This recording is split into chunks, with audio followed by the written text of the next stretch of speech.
Well, hello everybody and welcome back to the All Saints podcast. In the next few weeks, I'm going to be talking with you in various contexts, Sunday sermons and perhaps some other occasions, about Christian leadership.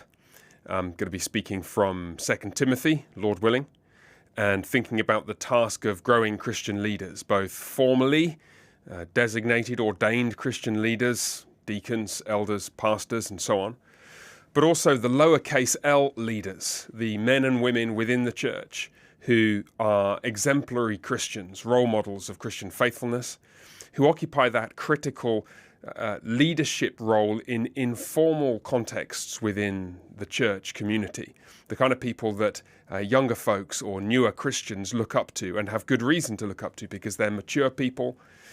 They set an example in their life, in their action of steadfast, consistent, mature Christian faithfulness. So Christian leaders of all those kinds, uppercase L and lowercase l leaders, we might say. I'm going to be talking a little bit about that. And today I want to approach that subject from a slightly unexpected, perhaps unexpected angle. I want to draw a connection between Christian leadership and singing in corporate worship. You know that singing is a big part of our worship here at All Saints, and with good reason. Christians have always sung ever since the earliest days of the church as a people of God. After the giving of the law or the escape of Israel from Egypt, rather, you've got people singing the Song of Moses and so on. And at various high points in Israel's history, the people sang when David arrived to institute worship on the mountain of the Lord in Jerusalem. One of the first things he did was to set in place singers, priestly and Levitical singers in that context. But of course, those priestly vocations are fulfilled in the whole church, the body of Christ now. We're all priests together, lifted up by the Spirit to worship God. And so we're all called to lift our voices in praise to him. And of course, you've got those New Testament texts, Colossians 3, Ephesians 5, speak to one another in psalms and hymns and spiritual songs and so on and so forth. So we know that singing is a thing we should do. We know it's an important thing. I want to talk with you particularly about the relationship between robust, loud, high volume, energetic, whole heart, soul, mind and strength, robust singing, and Christian leadership. Because there is a connection here that I think is underexplored. And really, the overall point I want to make, I can set out at the beginning, then I'll show you where this arises most clearly in the scriptures. But the overall point I want to make, I could summarize in this way.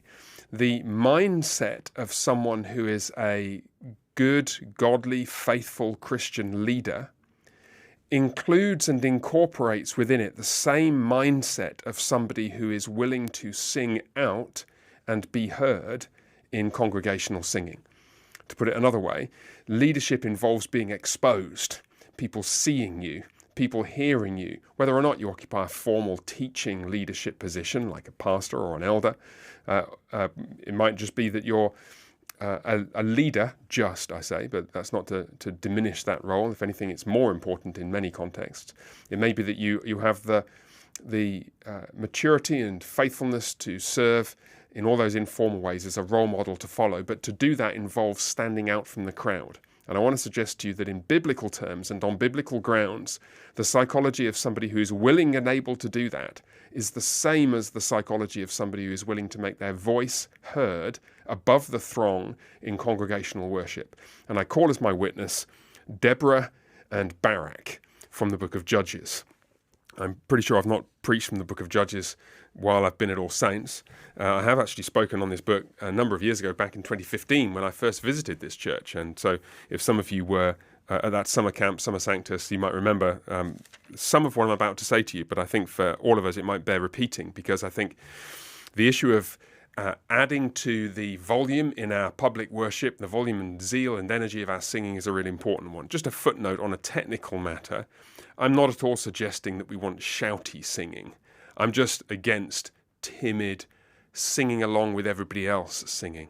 Some of you have very fine voices, others don't have such great musical training, and obviously you want to moderate your contribution, shall we say, accordingly. But actually, singing is the kind of thing where the fact that we do it corporately smooths out the rough edges, shall we say. If you get 1 out of tune violin, that's pretty bad. You get 10 out of tune violins or 100 out of tune violins, that sounds terrible. But something strange happens with the human voice, where you get 1 out of tune human voice, it sounds terrible. Try listening to yourself on a recording and you'll see what I mean. But if you get 10 or 100 moderately out of tune human voices all singing together, it actually sounds wonderful.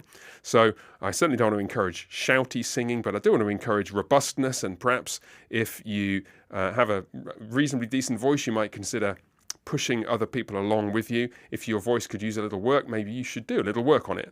But that's a technical thing which I'll leave to the expert musicians among us. What I want to set before you in the next few minutes is a biblical case for robust singing in which specifically your voice can be heard above the voices of those around you. And I want to suggest that the psychology that will lead a person to be able and willing to do that is exactly the psychology of a competent Christian leader. So back to the book of Judges.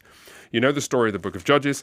It narrates the history of Israel from the second generation after the conquest of the land in the days of Joshua through to the period shortly before the coming of the kings. It's about 350 or perhaps 400 years.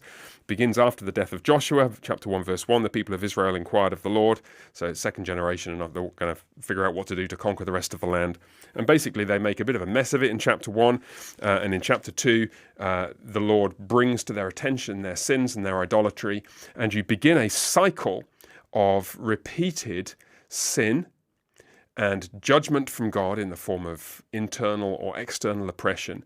And then the people of God cry out to him, and the Lord then raises up a judge or a great warrior savior to deliver the people from their oppressors. And then after the work of the judge, the land has rest. And so you've got this cycle of sin, judgment from the Lord, the people cry out to God, the judge is raised up, and then the land has rest. And the book goes through a cycle of 12 judges, and then that takes us all the way through to the end of chapter 16, and then 17 to 21 is a bit of chaos at the end. So the first judge is Othniel, and it says the people of Israel did what was evil in the sight of the Lord. They forgot the Lord their God, served the Baals, these false gods, sin. Therefore the anger of the Lord was kindled against them, God's judgment. The people of Israel cried out to the Lord, and the Lord raised up for them a deliverer who saved them. Othniel, the son of Kenaz, Caleb's younger brother. He did his job. Verse 11, the land had rest for 40 years. So you see that cycle. Now that's the paradigmatic cycle. And the paradigmatic cycle is then repeated again and again and again. You get it with Ehud, who is the second judge. And you can almost read exactly the same phrases. The people of Israel did what was evil in the sight of the Lord, and so on and so forth. Now, what's really intriguing then, as the book develops, is the variations in this cycle. The first variation is actually Shamgar, one of my favourite biblical characters, who just pops up for one verse and isn't really appointed formally at all. And there's a whole bunch of stuff which I could say about him, which I'll save you for another day. But the one after Shamgar, Deborah and Barak, is the one I want to call your attention to here, because here you have something very, very strange. Judges chapter 4, and this starts us on the journey to figuring out the connection between godly, faithful Christian leadership and singing. I'm going to work through this text with you. Chapter 4, verse 1. The people of Israel again did what was evil in the sight of the Lord after Ehud died. You notice actually Shamgar, verse 3:31 is chapter 3, verse 31 is sort of inserted in the text, but he's not even in the main line of the Judges. Again, I'll come to him another day. Anyway, after Ehud died, and the Lord sold him into the hand of Jabin, king of Canaan, who reigned in Hazor. The commander of the army was Sisera, who lived in Harosheth Hagoyim. And the people of Israel cried out to the Lord for help, for he had 900 chariots of iron, and he oppressed the people of Israel cruelly for 20 years. You see the pattern. Sin against God. The Lord sold them into the hands of Jabin, king of Canaan. Judgment. The next step, the people of Israel cried out to the Lord. So what are you expecting to happen next? Sin, judgment, cried out to the Lord. The Lord raised up a judge. What's going to happen over the page? Now, verse 4, Deborah, a prophetess, the wife of Lapidoth, was judging Israel at that time. Now that's very, very strange. Very strange indeed, because you're expecting another great warrior. What is the Lord doing? Substituting a lady, Deborah, who's a prophetess. She's not called a judge. She's never called a judge. She is said to be judging Israel, but it's as though she's stepped out of the role which was her particular calling, prophetess, one perhaps endowed with a particular gift of speaking for the Lord, bringing his word to bear on contemporary situations or whatever, speaking to the people in the Lord's name. But she's the one who is left judging the people of Israel. And you're thinking, why on earth is this? And it just narrates the situation. She used to sit under the palm of Deborah between Ramah and Bethel in the hill country of Ephraim, and the people of Israel came up to her for judgment. You're like, what's going on? Why would the people of Israel go to her for judgment? And then you discover that the man who ought to be judging is not doing his job. The commander of the armies has stepped back, reneged on his responsibility to lead the people. And that's why Deborah, the prophetess, is left carrying this load. Verse 6, she sent and summoned Barak, the son of Abinoam from Kadesh Naphtali, and said to him, has not the Lord, the God of Israel, commanded you, go gather your men at Mount Tabor, taking 10,000 from the people of Naphtali and the people of Zebulun, and I will draw out Sisera, the general of Jabin's army, to meet you by the river Kishon with his chariots and his troops, and I will give them into your hand. You see, what's supposed to happen is Barak is supposed to be commanding the armies of the Lord. He is the commander of the armies of the Lord. She points out that he could get 10,000 men just from 2 of the tribes. So he's the head of an army which is probably 6 times that size if all the tribes are equally represented, roughly 60,000. 60,000 people is a lot of people for an army.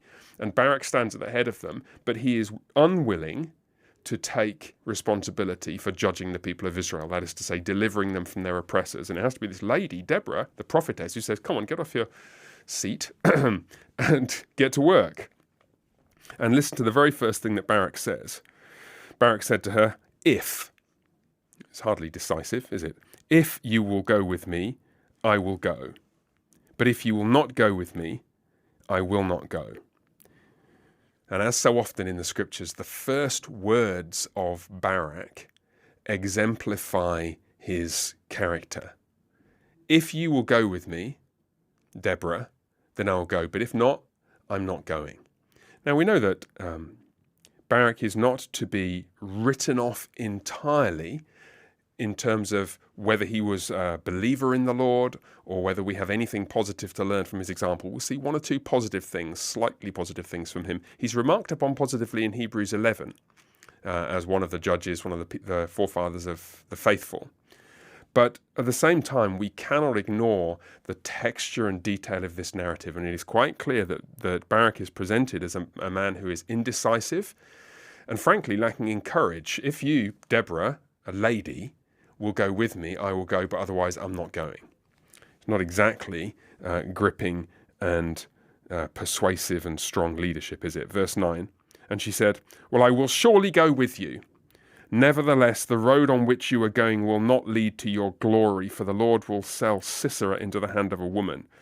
There you see again confirmation that this is not Barak wisely waiting to take the prophetess with him. He could have taken the initiative to go and find Deborah the prophetess, to go and take her with him if he'd wanted to. That might not have been a bad idea, because in chapter 1 verse 1, hearing the voice of the Lord is a good thing for people to do in the book of Judges. Sorry, chapter 1 verse, not 1. Yes, it's chapter 1 verse 1, they inquired of the Lord. But he doesn't do that. He doesn't take the initiative to do anything at all. You see, Barak, who presumably is the best of the men of Israel, is not a competent leader. And we see that explored more in the text that follows. Deborah arose and went with Barak to Kadesh, presumably out of concern for her people, because even though the leader of the army is not exactly an exemplary soldier, she at least wants to see the people saved. And Barak called out Zebulun and Naphtali to Kadesh, and 10,000 men went up at his heels, and Deborah went up with him. Notice the emphasis on Deborah, Deborah, Deborah. Now Heber the Kenite had separated from the Kenites, the descendants of Hobab, the father-in-law of Moses, and had pitched his tent as far away as the oak in Za'anim, which is near Kadesh. Now he's important for the next bit of the narrative, which we probably won't get into in detail. Now when Sisera was told that Barak the son of Abinoam had gone up to Mount Tabor, Sisera called out all his chariots, 900 chariots of iron, and all the men who were with him from Harosheth Hagoyim to the river Kishon. Now notice, see what's happening now. You've got the confrontation between Sisera, the army of the king of Jabin, the tyrant army that's invaded the land of Israel, and Barak and his army, which really is sort of being led by Deborah, who's the one who's leading the way. And Deborah said to Barak, up, I mean, here again, you've got Deborah has to take the initiative. This man will not lead. He will not take a stand. He will not show any kind of courage. He's indecisive. He's refusing to take his responsibility seriously to heart. Up, this is the day in which the Lord has given Sisera into your hand. Does not the Lord go out before you? He even needs reassurance about that. He's the commander of the armies of Israel. And he needs to be told that the Lord will go out before your armies. So Barak went down from Mount Tabor with 10,000 men following him. Finally, he does something, having been harangued by Deborah for long enough. And this probably is part of the reason why Hebrews 11 speaks positively of him, notwithstanding this lack of faith and commitment and courage. Nonetheless, verse 15, the Lord routed Sisera and all his chariots and all his army before Barak by the edge of the sword. And Sisera got down from his chariot and fled away on foot. And Barak pursued the chariots and the army to Harosheth Hagoyim, and all the army of Sisera fell by the edge of the sword. Not a man was left. So he did win a great victory, but he did not win it because he was a competent leader. He won a victory because Deborah was a courageous and competent leader, stepping in to do what the man, who should have been the judge, was refusing to do. Now, incidentally, this sheds some light on how this narrative should be read in relation to the questions about men and women in church leadership. Nobody should be adducing Deborah as an example or a justification for women in positions of leadership among the people of God, formal, ordained leadership, that is, unless they're willing also to cast upon themselves the verdict that Scripture casts on Barak. So appoint a leader like Deborah if you're a man like Barak. Go ahead. But otherwise, this is actually a rebuke to men who won't stand up and be counted and take responsibility for leading the people of God.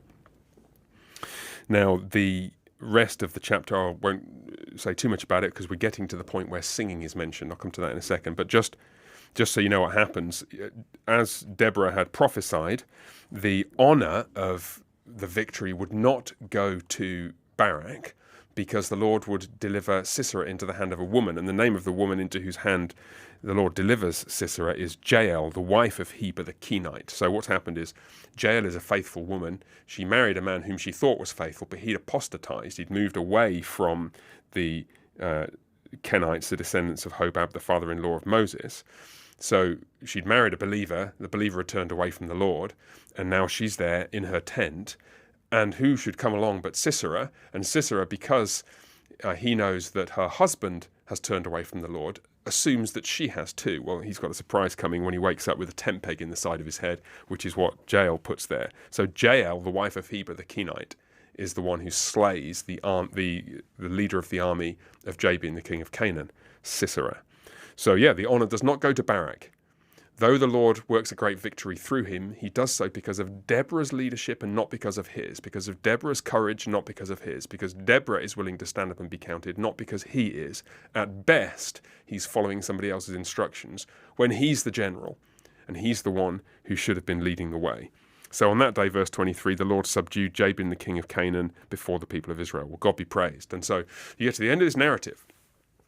And then what happens is the moment where we start to see the connection between all this that we have seen and singing, which is what I want to leave you with.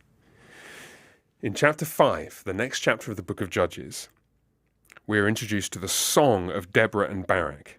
Then sang Deborah and Barak, the son of Abinoam, on that day.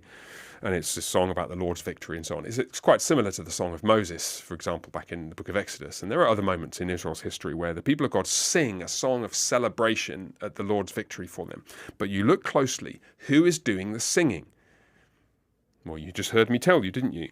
Deborah and Barak, the son of Abinoam, did the singing. Well, yes and no. The Hebraists among you, and I know there are one or two Hebraists out there, if you've got your Hebrew Bible open, you look at the verb to sing in verse 5. And you know, of course, if you're a Hebraist, but you might not know if you're not, that Hebrew verbs are conjugated not just by person and number, but also by gender.